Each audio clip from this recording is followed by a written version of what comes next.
Good afternoon, everyone, and welcome. My name is Mary Ann Vernetson, and I have the pleasure of serving as the Interim Director of the Bob Graham Center for Public Service.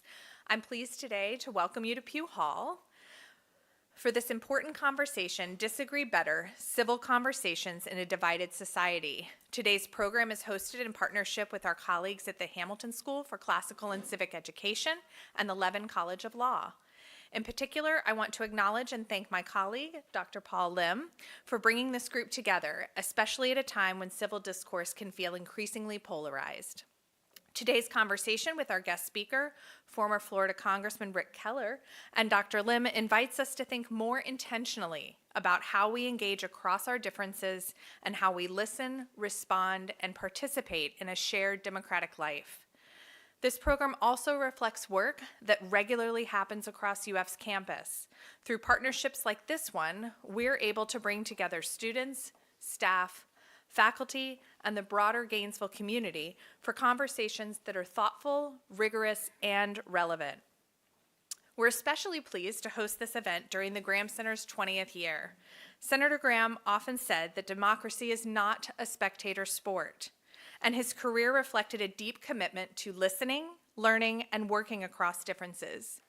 That spirit continues to guide our work and is very much at the heart of today's discussion. Before we begin, a few housekeeping notes. Please silence your mobile devices. Following this fireside chat, we will open the floor for audience questions.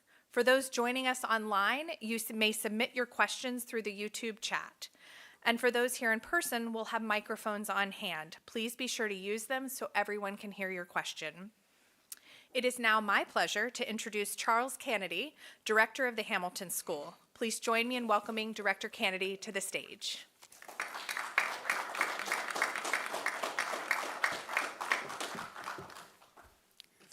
Thank you very much, Mary Ann. On behalf of the Hamilton School, I want to express our deep gratitude to you and the Graham Center for co-sponsoring today's event and making this excellent venue available for this important conversation.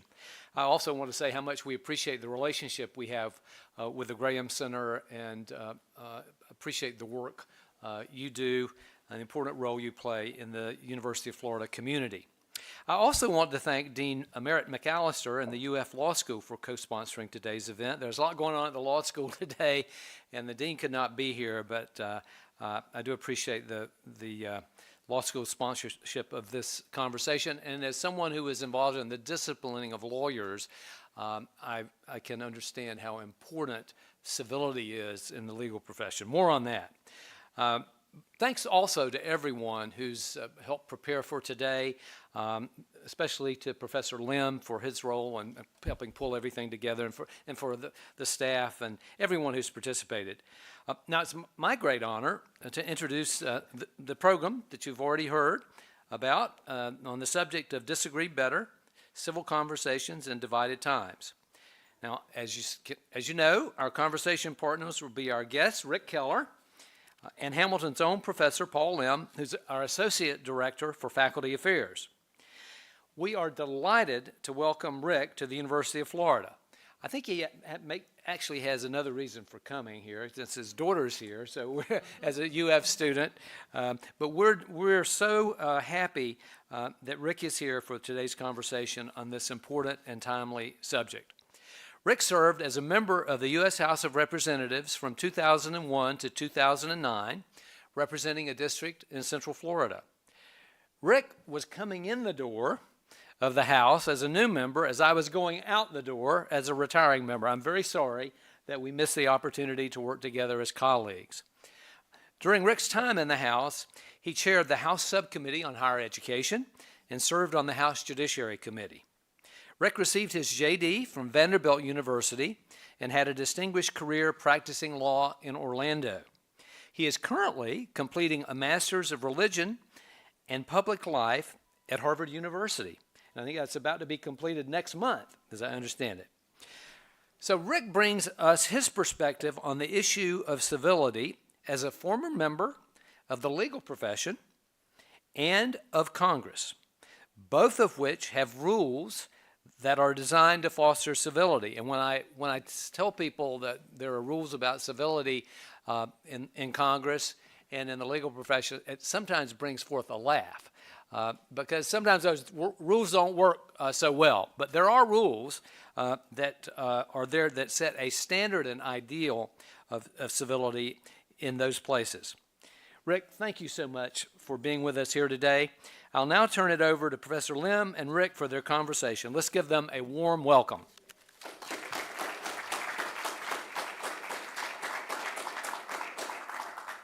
Ric, thank you for being here and welcome to UF. I now know why you're really here, but this is the other big reason why we're here, to talk about how we can disagree better, because I think the undergirding premise is that we do disagree, and there are ways of disagreeing better or worse. And I think I am personally very interested in exploring this with you. So, but before you do that, tell us a little bit about your narrative. So, how did you, why did you get into politics, and then how it happened for you? Because I'm very curious after your Vanderbilt Law School degree, and then tell us about how public service and politics became a part of who you are. Sure. Well, let me begin by thanking everyone by coming. Last night I was talking to my wife, and I said, in your wildest dreams, could you ever imagine me being introduced by Chief Justice Kennedy in your wildest dreams? And she said, Ric, you're not in my wildest dreams. But I began my political career at Wendy's, was the start of it in high school. I got fired after 3 days. The manager said, I don't have what it takes to make it in fast food. So what do you do when you're told you're not good enough to work at Wendy's? I felt like I only had one career option. Became a U.S. congressman.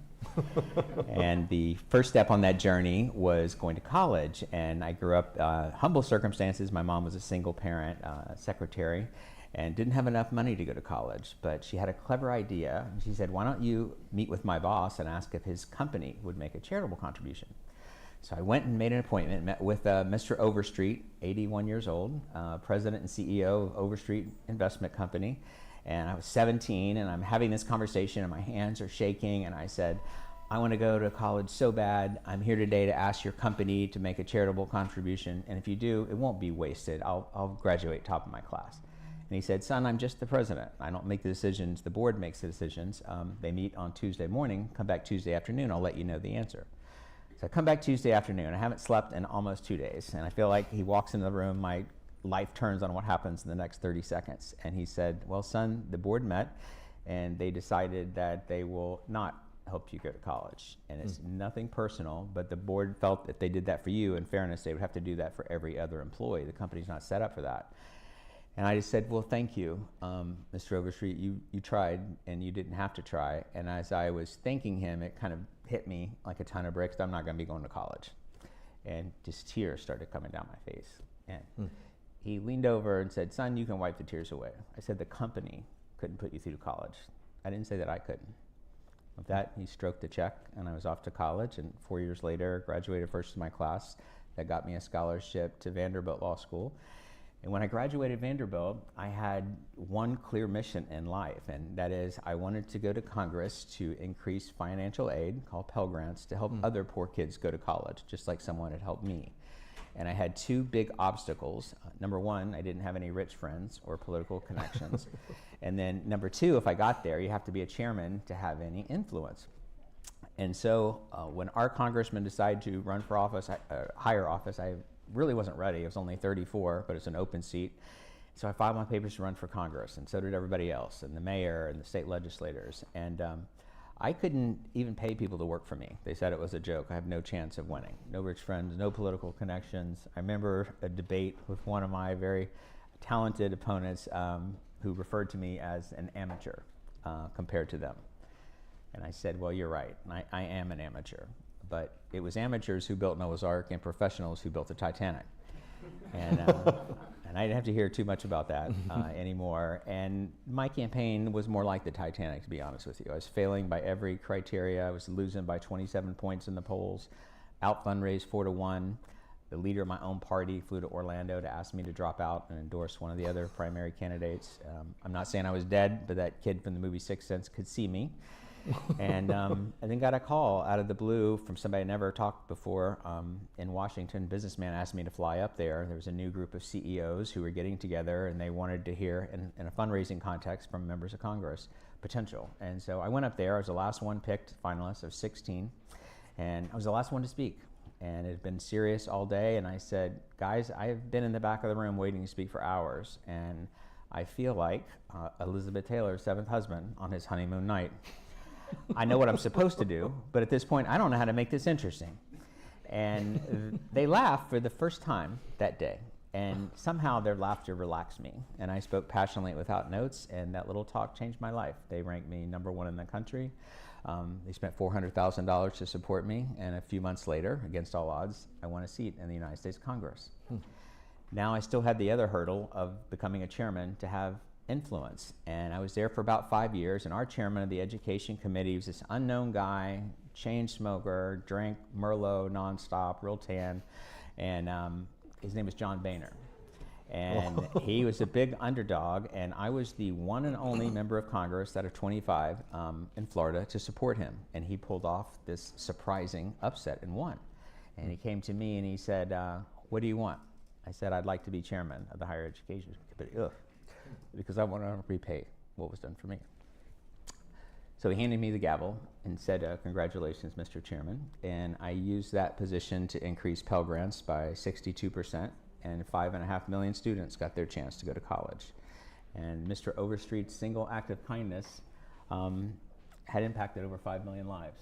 And so that's how I got into it. I'm not often like this, but I'm actually blown away because I received Pell Grant when I went to college. First generation college student here in the United States, and Pell Grant meant a lot for me. And you had a role in shaping the future generation, so I'm honored to be here with you, and I'm not just saying that. It wasn't part of my script, you know. Thank so. you, Professor. Yeah. So let's go to the next question then. For students interested in public service, can they still make a difference? I mean, your public service made a difference because somebody made a difference for you. Mr. Overstreet did. So is there any one piece of advice you could give?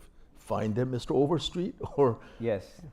So I'll tell you a story. I was giving a speech to some women lawyers, and afterwards this young lady came up to me. Her name is Liz, and she said that her mom's in prison in Vietnam, and that she'd gone over there for a relative's wedding, and she had given some radio interview saying, I think they should have elections in Vietnam. Well, they don't have free speech there, and so they had put her in prison where she'd been there for a year, and she had gone to hire the biggest law firm in Florida. She went to the State Department, she begged the Vietnamese government, she got all kind of publicity, and nothing happened. And so out of desperation, she comes to me. It was a couple months before Thanksgiving. And I said, I don't know why I said this, but I said, Liz, we'll have your mom home by Thanksgiving. Something told me to say that. And I go back to Washington, and I was really surprised we had some leverage. There was a really important bill to Vietnam, Trade Promotion Authority, that was worth $10 billion to them. And I got the phone number of the top ambassador in Vietnam, and I called him. I said who I was and why I was a little upset you have my constituent, and I said, so I've stopped this bill from moving in the House, and we've got our senator has stopped it in the Senate, so it's not going anywhere. But here's a good day for you. If you let my constituent out of jail, I'll let this come to a vote. In fact, I may even vote for it. And long story short, a couple of days later, a guard appears at the jail cell door and said to Liz's mom, her name is Cook Fauché, says, Cook, you look sick. She goes, I'm not sick. He goes, we think you look sick. She goes, I'm not sick. He says, no, because we think you look sick, we've decided to set you free and send you home to America so you can get treatment. And the jail cell door opened. And she was on a plane back to Orlando, and I was there to meet with her and her daughter. It was an emotional reunion, as you might imagine, and it was a couple of days before Thanksgiving. And I know the exact date. It was November 12, 2006. And the reason I know the exact date is because every November 12, like clockwork, for 20 years in a row, I get a ding on my cell phone early in the morning. And I'm always like, who the heck is reaching out this early? And it's always the same person, and it's always Liz. And same text says, thank you. This is the day you saved my mom's life. Can you make a difference? I think you can make a difference. One piece of advice, I would say go and specialize. Bob Graham did that when he was up there. He was known for intelligence, Chairman. I focused on higher ed and Pell Grants, and that's what I would say. You can change the world, but you got to do one thing. Do one thing indeed. All right. So for the aspiring lawyers, because we have both Bob Graham Center as well as Hamilton School, we have a lot of students are PPEL or interested in law, and you're a lawyer and you are still a lawyer. So what advice, if any, would you have about how they can be persuasive advocates? And I want to emphasize the word advocates. Yeah, absolutely. The key to persuasion is that juries and judges need to believe you. And to believe you, you have to be credible. And to be credible, you have to tell the truth, the whole truth, the good side about your case and the bad side in a fair manner. And so that gives you credibility with judges and juries. You would think other people do it. They don't. 95% of lawyers get up there and they say, this is a great part about my case, and this is why Keller's case is horrible, and they just present a caricature of the other side. Well, that doesn't persuade people. Having credibility with them persuades judges and juries, and they good BS detectors. And once you have that credibility, then it's a matter of establishing your common values with the jury, which is always the common values available of fairness and compassion. And the combination of those two things, if you do those, you'll start off in the top 5%. And I've been very lucky. Juries hadn't let me down once in 25 years, just by being straight with them. Is that right? Yeah. That's a great advice. I should tell my lawyer that. Okay. This is wonderful conversation so far. Let's talk about some problems that we are facing in our world today. For every Mr. Overstreet, there have been some other people who try to knock you down or try to derail our pathway to flourishing and success. So, and it's true not only individually, but also as a society. So the kind of erosion of civility, as you say, is a problem, and I totally agree, according to public opinion polls as well. So do you think there is a problem, and is it worse now than before? I mean, we often say that. We know that we are so polarized, we're so much more polarized than we ever been. Is it true? I think the erosion of civility is the number one root problem in America. 93% of Americans polled think that there is a problem with civility. 85% say that it's worse now than it was 10 years ago. And so I'll give you an example of some differences. So when I was in office, McCain and I served together, and he had a town hall meeting in October of 2008 that I'll never forget. It was at a high school in Minnesota, a couple weeks before the election, running against Obama. And his people, his rally, somebody took the microphone and they said, this is during the birther movement when people saying Obama wasn't born here, and they said, he's not a citizen, he's from Kenya, and he shouldn't, he's a terrorist, and Muslim, and Arab, and we don't feel safe. And John McCain took back the microphone and said, ma'am, not one of those things is true. Not one. He is a citizen, not a terrorist, not any of those other things religious-wise. He's a good family man, a U.S. Senator. I think I'm much better qualified. That's why I'm running. I'd like you to vote for me. And they booed him. And then the next person got a chance to ask questions. And this person, he's a liar, he's a terrorist, blah, blah, same thing. McCain defended Obama again. And they booed him again. 10 years later, McCain died. And the day he died, the clip they showed on the national news over and over and over was the clip from that cold day in Minnesota. McCain had been a presidential nominee, a senator for 30 years, a war hero, but they said that moment was the defining moment in his career. And since I said something nice about a Republican, and let me balance it by telling you a story about a Democrat. And since we're here at the Bob Graham Center, I think I'm just going to pick Bob Graham.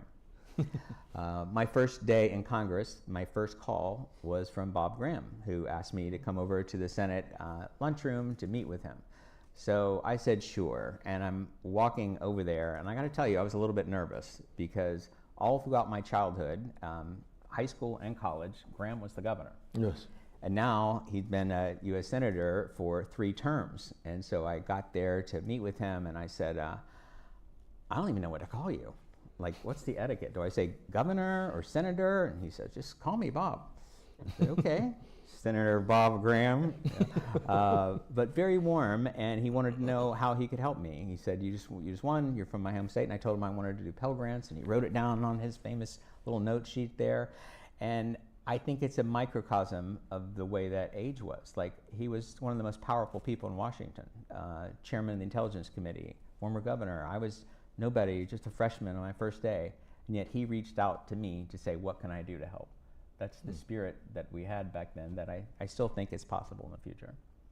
So it is worse today than it was before. It's worse today, for sure. Okay, that's your kind of, right, okay. So some have suggested that it's likely two major culprits might be social media and cable TV news. They have contributed to the problem. You and I think, are of the generation. Many of the students probably, do you know a TV that you have to turn the dial? Pre-remote control? Back in those days, we had NBC, ABC, CBS News. Yes. The anchors were there. You were you didn't have the panoply of options, whether it's MSNBC or a Fox News or CNN. So you have used the term conflict entrepreneurs. I like that. So tell us more about conflict entrepreneurship and why our students should try to avoid that. Yeah, I think in social media and cable news, we do have these conflict entrepreneurs, meaning people get paid more by spewing hate, by getting you ticked off, by making you depressed, by playing to your conflict and your bias, your confirmation bias. And so, according to public opinion polls, 7 out of 10 people blame social media, 6 out of 10 cable news. And so, what's happening is on, say, Fox News, only Republicans are watching it, and they're putting the most fringe elements on there. And if you watch it, I don't care how Republican you are, it makes you depressed because you hear nonstop how horrible the other side is. They're evil. Watch MSNBC, same thing. It's them playing to the base and spewing all this negative news. And it's unfortunate because now we're more isolated. We've got Facebook friends instead of real friends. We're not a member of the bowling league or anything, and we're getting our siloed news, and it's making us look like we're so far apart, and this is horrible. And the truth is we're not that far apart in the real world. Pew Research just did a study that said 73% of tweets in politics are by 6% of the people. And I can tell you as an example, I just spent the past year at Harvard writing a book on disagreeing better, and I did a personal experiment where I decided I'm going to hang out every single night with people with different backgrounds than me, different religion, different politics, different sexual orientations. I go to the meetings of the Buddhists, of the LGBTQ rights, of psychedelic advocates. I drank beer with those people. I had wine. We went to football clubs, football games and everything. And what I learned is that it's hard to hate up close. Yes, Harvard is incredibly liberal. 3% of professors are Republican, 77% are liberal, their own poll. But those professors are kind, and they were inclusive, and so were the students. And I experienced nothing but kindness and inclusion. And that's because it's hard to hate up close. When you get to meet people face to face, you realize, okay, I'm a Republican, but I'm also a lot of things. I like yacht rock music. I like cheering for the Gators. I like going on trips. I love comedy. All of us are like that, but we over-identify sometimes, I think, with just our religion and our politics. Over-identification, and Yes. I like that, hard to hate up close. Yes. So our topic today is disagreeing better. So does that mean should we just argue less? Should we just kind of come up, settle ourselves in silos and not get out of there? Because if I find people that I'm going to disagree with and I'm going to end up arguing, is disagreement bad? So what I'm going to say on that is a little bit unconventional. I think disagreement is a good thing. I think the key to bringing us together, especially during this moment in society, is to disagree better, not less. I think the competition of ideas leads to excellence. It gets you closer to the truth. It's how we decide cases in law. It's good for democracy. We need to have that debate, but it needs to be civil. And by that, I mean challenge ideas, but respect people. That's the fundamental principle. And from practicing law and being a politician for 33 years, I developed this framework called the law framework, which is a how to implement in terms of being civil. Great. moving to some possible solutions as you propose. So you developed something called, as you just mentioned, LAW framework. Tell us more. So the law framework, I'll just walk through what they stand for. The L is for listen to understand. And this is understanding, not listening for the flaw, not listening to persuade, but to understand, where you define success, not whether you change someone's opinion, but whether you understand it. And it requires a little bit of humility. I'll give you just one example of what I'm talking about. I always wanted to give a TED Talk. It was on my bucket list. And I was invited to give one at the University of South Florida at Sarasota. And I'm driving down there for the first meeting, and they tell me that they've assigned a 20-year-old college student to be my mentor to teach me how to give a speech or give a better speech. And so at that point in my life, I had been a congressman for 8 years. I'd been a lawyer for 30 years. I'd given about 1,000 speeches. But on the way down, I said out loud to myself, like a crazy person, keep an open mind, keep an open mind, keep an open mind. I wanted there to be positive vibes when I met this 20-year-old student. Her name was Evelyn. And long story short, over the course of the next 6 weeks, Evelyn gave me about 9 or 10 suggestions, things that I should do differently as a speaker. And I accepted every single one of her suggestions. And you know what? It's the best speech I've ever given. It's called The Power of Self-Deprecating Humor. It became the 6th most watched TEDx talk in the world in May of 2022. I give her all the credit. It's keeping an open mind. Maybe someone does have something to offer. And so in terms of do's and don'ts, I'll just say quickly, I think do be curious. Do say, tell me more so you can learn, and do summarize what they said. You know, okay, I understand you to mean A, B, and C. Did I get that right? Because you can fake nodding and that sort of thing. You can't fake summarizing. It shows that you've been listening, shows that you're curious. In terms of the don'ts, don't sit around thinking about what you're going to say next, or the biggest flaw is listening for the flaw, listening for them to make one mistake so you can drop some bomb on them, they're going to switch their mind. You don't. When you listen to persuade, you don't persuade. It's ironic. But when you listen to understand, you do persuade, because then they open their mind to what you have to say. And so if I could have one takeaway with listening, I would say redefine success. Success should be listening to understand someone's opinion, not changing it. The A is for act respectfully, despite differences. I gave you an example of McCain and Senator Graham and handling that. I'll just quickly give you some do's and don'ts. Don't roll your eyes, don't hurl insults, don't question another person's motives. Some do's: do make people feel seen, do make people feel heard, do stand up for people on the other side when they're unfairly trashed by people on your side, which is what McCain did. And then finally, the W is for wait. Wait 6 seconds after you're challenged to avoid something called an amygdala hijack. And what I mean by that is, back in the caveman days, if you walked out of the cave and there was a saber-toothed tiger in the bushes to the right and there's a beautiful rainbow on your left, you would instantly know, because of the amygdala, that the saber-toothed tiger is there. It's there to save your life. And it takes over your body for about 6 seconds. That's how much long. Well, we haven't had saber-toothed tigers in Florida. We did have them, but we haven't had them here in 10,000 years. But the amygdala is still there, and it's activated whenever you're challenged physically, verbally, or your self-esteem is threatened.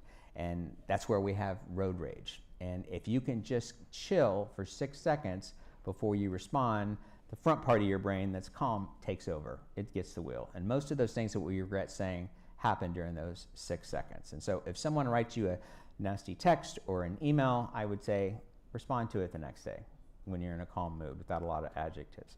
If you're in person, someone says something, I can tell you that research out of Stanford has something called a psychological sigh, where you just twice through your nose and breathe out. It kills about 6 seconds and it completely changes your physiology. Or you can kill time by saying, okay, I want to make sure I heard everything. But if you can wait 6 seconds and then respond, I think you'll be a lot happier with it.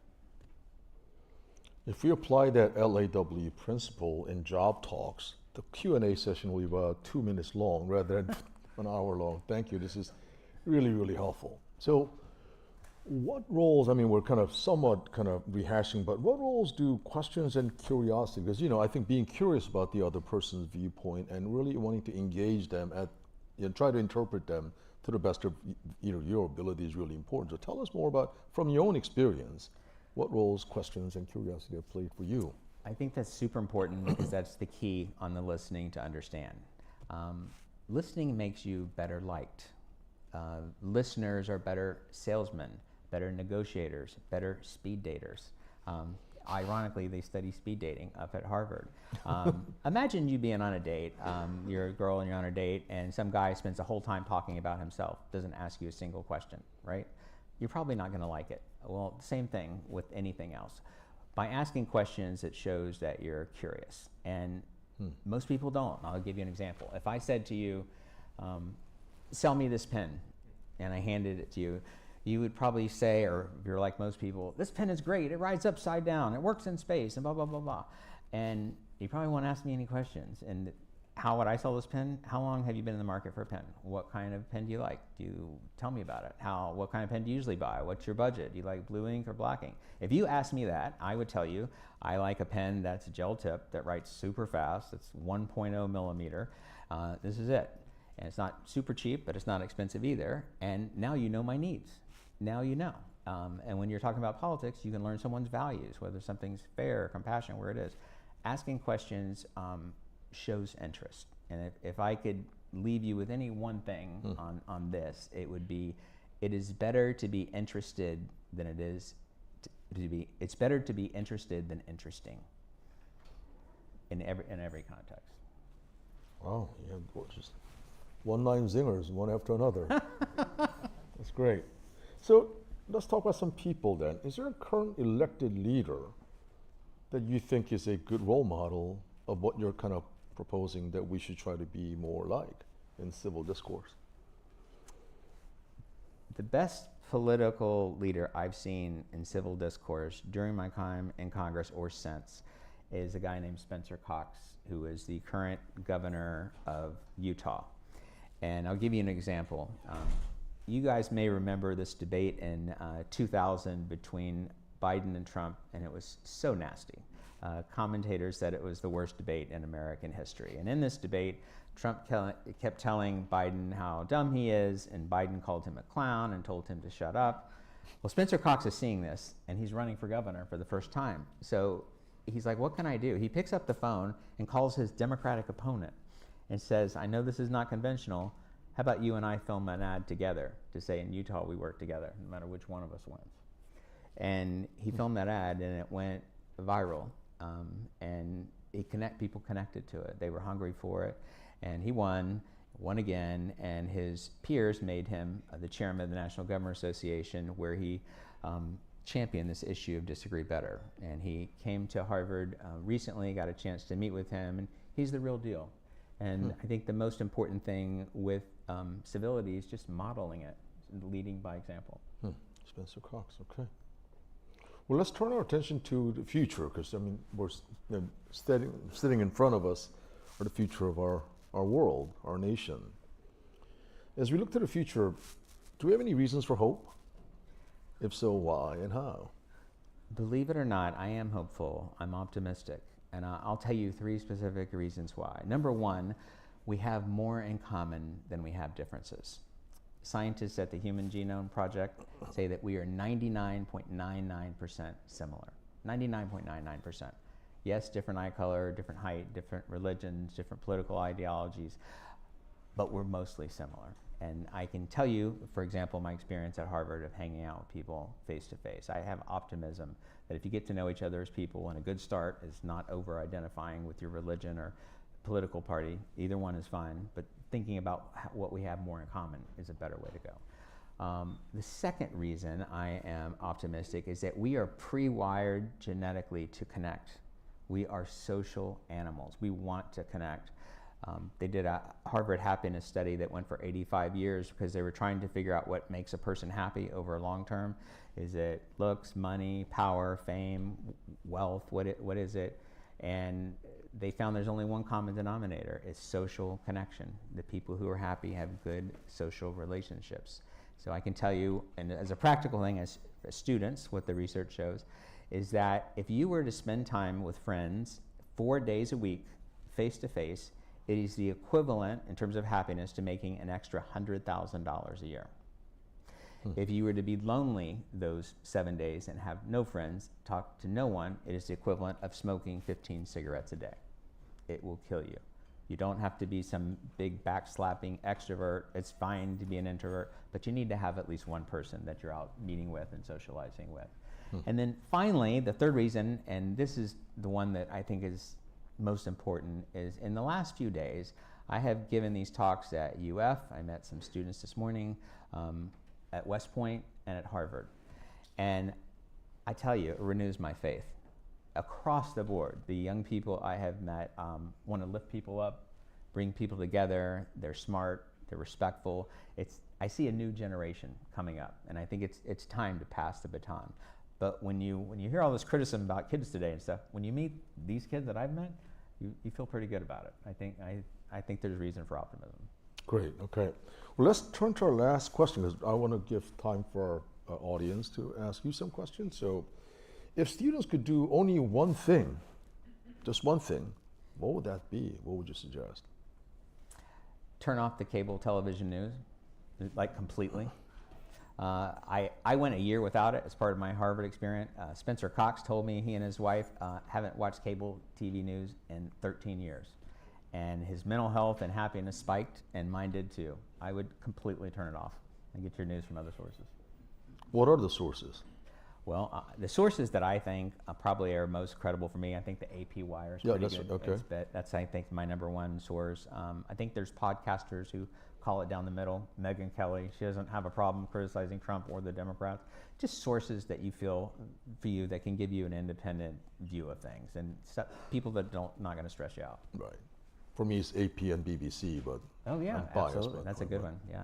Anyway, this has been wonderful. So let's turn it over to our students or those joining from YouTube or here. So, and I think there's a mic that's going around as well. So yes, please, Sigma Nu. Hi there. My name is Anthony Chervenkov, and I had a question regarding how to use this idea of disagreeing better, not necessarily within our nation, but also in global relations with other nations which we may feel are diametrically opposed to our values. How would you apply this idea of disagreeing better with a country that we are at extensive competition with, without necessarily compromising our core values as a nation? Well, what a wonderful question. Here's the simple answer, how I would apply it, is I don't have any criticism with the President of the United States picking up the phone and talking to the President of Cuba, or Russia, or North Korea, or anyone else. Putin. I think we need to be able to have these conversations in a civil way, but I think there needs to be more communication, not less. And I think when we have someone in that slot that has those skills, pick up the phone and talk to people. And you don't have to have the same values.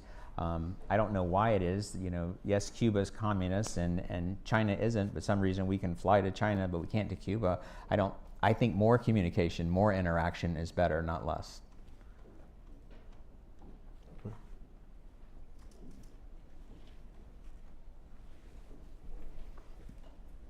said it is hard to hate from close up. That was brilliant. I wanted to ask you, you spoke a bit about how we have more in common than differences. Can you speak a little bit more on that? Sure. We all share two common values. There's a researcher named Jonathan Haidt, kind of a famous professor, author, and those two values that every single person has, liberal, conservative, Republican, Democrat, black, white, Catholic, Protestant, Jew, are two things: fairness and compassion. We all have those things. And so when you're having a debate with someone or listening to someone, I want to know why. You have a particular view on a controversial issue, whatever it is, drilling in the Gulf of Mexico, whatever it is. I want to know the why behind it. And because if you listen to understand, you'll figure out that you share one of those values, that they may have a different what, but you're going to have the same why. And once you can figure that out, you can have more intelligent conversations where people are open-minded to each other.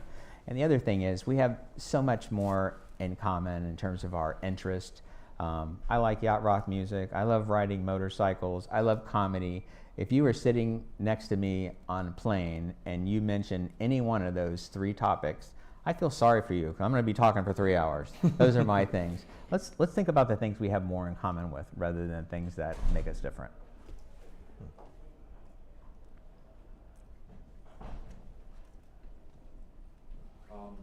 You said when becoming a good listener, you want to avoid questioning people's motives. Could you expand more on that? What a great question. Here's one. So let's say I'm a member of Congress and someone has a bill, and this bill is to make the minimum wage $40 an hour, and they think that's some great thing. It would be okay to say, I think this bill is bad. I think it's bad for Florida. I think it's going to cost hundreds of jobs in the tourism industry across the board. That's okay. This is what's not okay. Oh, the reason you're championing this bill is because you got a $100,000 donation from the AFL-CIO. That's why you're doing it. That's not cool. And we see that way too often in politics, questioning another person's motives. They can say what they want, and you can have your differences, but don't question another person's motives.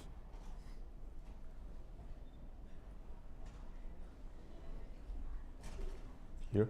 You want, yeah.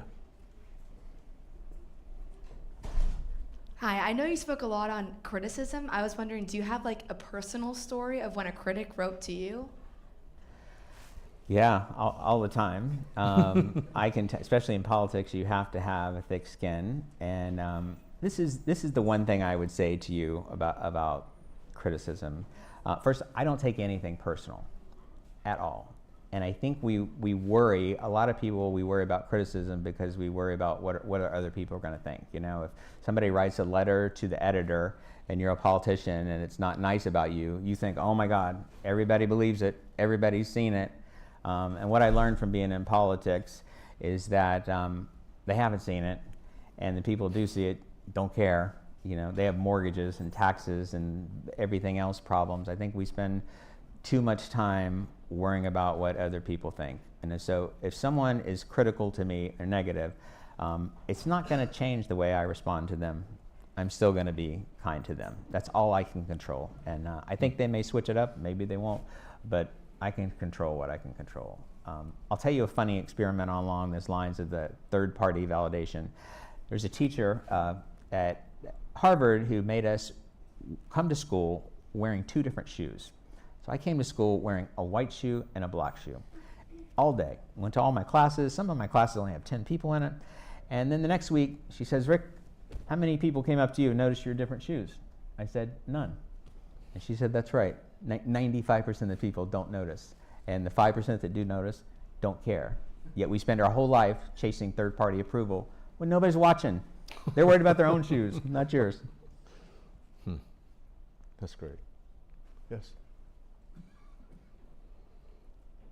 I really enjoyed your stories about like you being in Congress and engaging with the other senators and representatives. Do you have any other stories that would be funny or you weren't able to fit into your speech?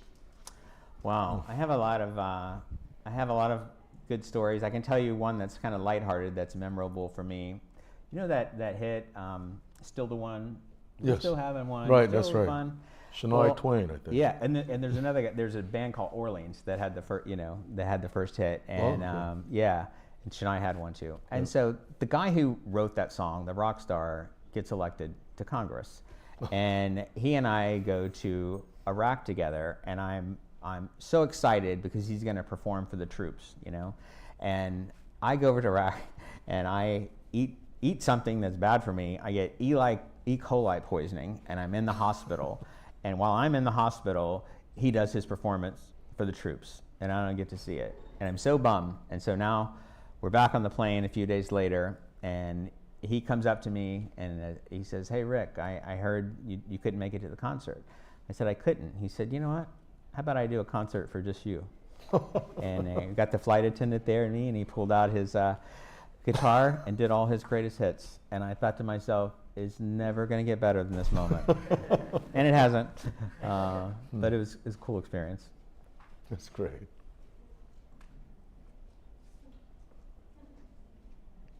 Thank you for coming out and speaking today. Sorry, I'll just stand because I'm pretty far back. So we know politics has gotten a lot more divisive and divided, and we're seeing one of the most inefficient Congresses to really have ever exist because they're unwilling to work bipartisan for passing legislature. What would you say to both sides of the aisle in regards to civil discourse and making sure that we are working for the people and in favor of the people? Well, First of all, I'll tell you what I would say to you as a voter. I think this issue has percolated up to be number one. And so if you have a choice in a primary election, let's just say that you're Republican, and one person agrees with you 95% of the time, but is a bit of a jerk, doesn't play well with others. The other person is a legit leader who may agree with you 80% of the time, but he can work well with others. Think long and hard before you vote for the 95% guy. Because I can tell you I vote differently now. Because that's the one message that political parties and politicians can understand, winning and losing.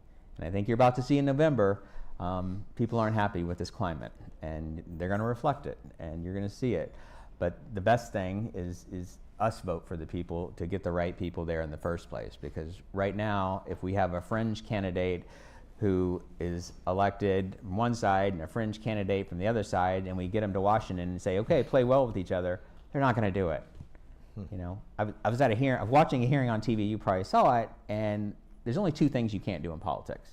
You don't make fun of someone's kids, and you don't make fun of their appearance.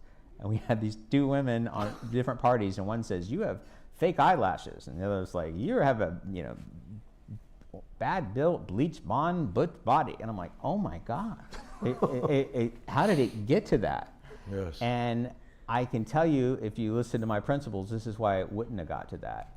Because after that lady who started it, Marjorie Taylor Greene, said you have fake eyelashes, that's a violation of decorum. Yes. And there was a vote, and all the Republicans said it wasn't a violation of decorum because they needed her vote. And it was the exact opposite of McCain. It was their job at that point to stand up for the other side when you have insulted them, and they didn't. And so the other lady said something even more inflammatory, the bleach blonde, whatever it is, but it shouldn't even got to that. We should stand up for the other people when they're trash. That's a great point. Thank you. Hi, my name is Nikki. So in the recent climate online, it's become very popular for online debates to bring a bunch of people of very opposing opinions, and they create this climate where it's just everyone's yelling at each other and trying to get gotcha moments so we can post them online in 1 minute clips, and then it's very bad, right? On the other hand, a lot of younger people today are becoming more passionate about things that they've lived through and become close to them. So how can we disagree better when debates online show us a hostile environment and the issues these debates discuss are often somewhat personal or come from a place of passion? What a wonderful question. First of all, I would ask yourself, is it worth interjecting myself into it?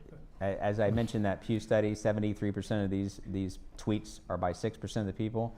And when they break down that 6%, it's the fringe of both sides, the exceedingly conservative and the exceedingly liberal. And so it's making it inflammatory. And so it's pretty hard to be civil when someone calls you a Nazi or a pedophile or whatever. I don't think you should engage.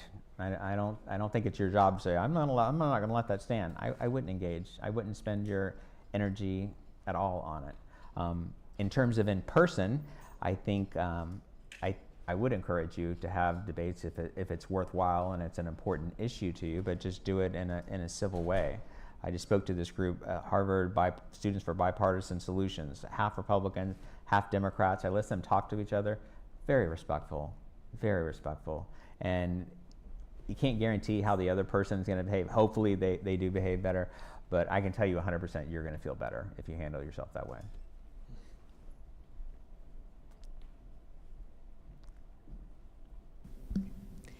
Hi. Obviously, you have discussed this law, acronym framework, primarily in a political and legal sense. I was wondering what impact has seeing things this way made on your personal life, disagreeing with your friends, disagreeing with your family, that sort of thing. It's wonderful. Yeah, these rules, the listening to understand, acting respectful, waiting 6 seconds, apply to your personal life just as good as they do. Absolutely. I'm not perfect. I've been through a divorce, and I can tell you, I just had my ex-wife to our home for Christmas, and I'm crazy about her, and we get along great. Just because you've had differences doesn't mean you can't be civil with each other.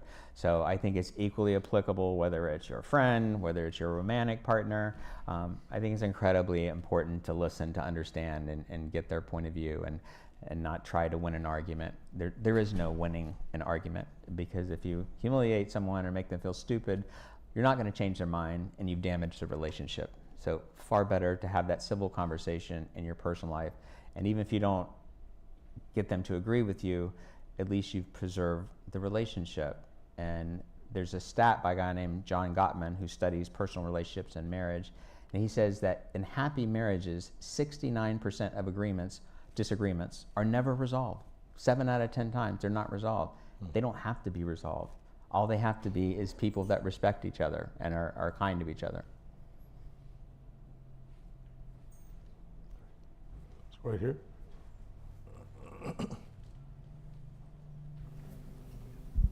Thank you. You talked about having an open mind, such as your TED Talk story. I was curious, what is one maybe fun and unexpected thing you've learned from having an open mind and having conversations with these different groups of people at Harvard that you may not have had any previous similarities with? Okay. I'll tell you something that you would never think that a Republican would say, but I've changed my mind having taken courses on it, researching it. There's something called ketamine, which is a psychedelic. I would think that would be horrible. I just associate it with friend juice. But it was approved by the FDA last year, and I've read all the studies why it instantly cures people from depression. Instantly. And it's not, doctors apply it and everything. I think that's a good thing now under that context. MDMA, which people refer to as Molly or ecstasy. I don't think you should be passing those out like M&Ms at raves, but I can tell you what the research says is they took veterans who were suicidal and nothing worked, and they gave them treatment under controlled circumstances with MDMA, and it cured 70% of them permanently.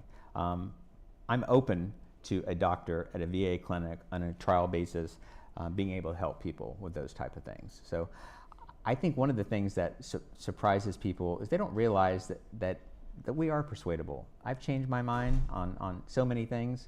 I'll give you one. Justice Kennedy's here. When I was running for office, all the federal judges told me, no cameras in the courtroom. We don't want cameras in the courtroom, that's bad.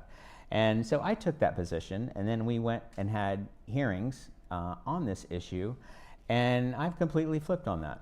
I think cameras in the courtroom are a good thing. And I have met all of our Supreme Court justices, at least the ones that I was up when I was in office. And if you saw John Roberts at work, I think you'd be impressed. I think it'd make you feel better about the justice system, not less. But something I completely flipped on just by having an open mind and hearing both sides of it. Tell me, so I'll ask you a question that. Tell us about when your principles do not work. Who are the likely people that you have a hard time engaging with? Because I mean, as you're telling me this, I've been thinking about my work at the Hamilton School. After 18 years at your alma mater, Vanderbilt, I left to come here. Right. No regrets, and yet there are some people who are really hard to deal with. Yeah. There's some people, I think my biggest takeaway is W. I was thinking to myself, only if I waited 6 seconds, 6 seconds, it would have made a world of difference in world history. Yeah. You know? Yeah. So teach me, please, how I can, do you do that well? You do that W well? Because that to me is like the biggest, because I think I tend to listen pretty empathetically and A and active, but W is the biggest problem for me. Yeah, first of all, I think 9 out of 10 arguments aren't worth having because they're over trivial stuff. So I wouldn't have those in the first place. I think disagreement's great, but make sure it's worthwhile. I think it's funny you said that. I have some friends who are fantastic communicators, A to Z, perfect. The one thing they screw up is that W. It's waiting. Because you're just pre-wired. It just comes out, and you say things that you don't want. That's the one thing I think people need to make a conscious effort of. It's the one thing that takes energy. It's hard to do, especially when someone is attacking you personally. It's really hard to be chill and wait, but that's incredibly important. And I'll tell you this, if you screw it up and you say something you regret, I can't tell you how powerful apologies are if you know what you're doing. And it's really simple. Most people don't get it, but it's, I'm sorry, I feel horrible, and it won't happen again. And that third part is what really moves the needle. Because you can talk about what you can do in future. Right? But be willing to apologize. And worst case scenario, let's say it's somebody you have to work with, and you've done everything right. All you can do is handle your side of it. You don't have to do an eye for an eye or a tooth for a tooth. I think you can still handle yourself with dignity, and it's a great chance to show leadership to everybody around you. So at dinner tonight, if you notice a 6-second lag, please understand. Anyway, so I think our time is, as a matter of fact, up, but maybe 1 or 2 last questions. Yeah, over there, and you be the last word. Yeah. Thank you for allowing one more question. Yeah. I'll stand up so I can see Oh, you. thank you. Okay, great. I would love to hear what led you to decide to pursue a master's in religion. Oh, thank you for saying that. So I spent the first 3/4 of my life trying to achieve my goals in politics and law and making money. And something happened when I hit 60. I'd climb Mount Kilimanjaro and I had this like spiritual experience, and I'm like, I just want to spend the next quarter of my life helping other people. I want to lift people up and bring people together. And I was billing 70 hours a week at a law firm, and I was making a lot of money, and I'm an equity partner, and I just said, you know what? I need to take about a year and recharge my batteries in a sabbatical and write a book. And I had heard about Harvard Divinity School because a buddy of mine who I ride motorcycles with, who's a political guy, who's a lawyer, said it was the best year of his life and recharged his batteries. So I got into that program. It's only 9 of us, and he's right. It has recharged my batteries. And now when I come out, it's hard to avoid the golden handcuffs because you can make so much money there. But I want to spend all of my time, 100%, speaking, writing, and teaching about civil discourse. I want to help leaders disagree better without losing trust. On that wonderful note, I think we can give Ric Keller a round of applause. Thank you. Thank you.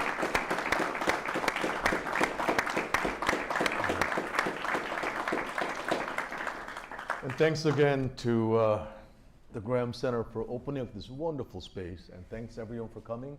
I think there's some more Chick-fil-A left over, so there's always a good thing. So thanks a lot. That was fantastic. That was really great. No, I really enjoyed it.